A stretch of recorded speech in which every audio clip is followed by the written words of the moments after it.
GPCB row office Jamnagar ફેક્ટરીઓની પાણી નિકાલ કેનાલોમાં કાયદાનું પાલન કરાવવામાં નિષ્ફળ, દરેડ જીઆઈડીસી ફેઝ 2માં કેમિકલ અને પ્લાસ્ટિકના ઝેરથી નદી દરિયો બની રહ્યા છે. ઝેરી જામનગરના ઉદ્યોગ વિસ્તાર દરેડ જીઆઈડીસી ફેઝ 2માં ફરી એકવાર ઝેરી સત્ય બહાર આવ્યું છે.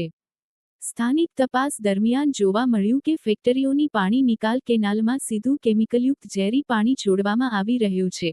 સાથે જ કેનાલમાં પ્લાસ્ટિકની જબલા થેલીઓ, પ્લાસ્ટિક પીણાની બોટલો અને કેફે ડ્રિંકની બોટલોનો ઢગલો જોવા મળ્યો.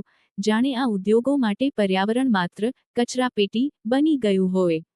આ ઝેરી કચરાના કારણે કેનાલમાં પાણી ભરાવાની સ્થિતિ સર્જાઈ છે અને સૌથી વધુ મીટર સુધી ઝેરી દ્રવ અને દુર્ગંધ ફેલાઈ રહી છે. આ સ્થિતિ સ્પષ્ટ રીતે solid waste management rules, water act અને એન્વાયરમેન્ટ પ્રોટેક્શન એક્ટ 1986ના નિયમોનું ઉલ્લંઘન છે.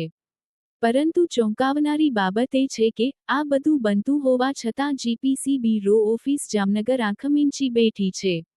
અનેક વર્ષોથી ઉદ્યોગોના આ ઝેરી કારસાને જાણતા હોવા છતાં કોઈ દૃશ્યમાન કાર્યવાહી ન થવી, ભ્રષ્ટાચાર અને મિલીભગતની સંભાવનાને વધુ મજબૂત બનાવે છે. આ ઘટના માત્ર પર્યાવરણનો ભંગ નથી, પણ જામનગરના લોકોના શ્વાસ, પાણી અને ભવિષ્ય પર હુમલો છે.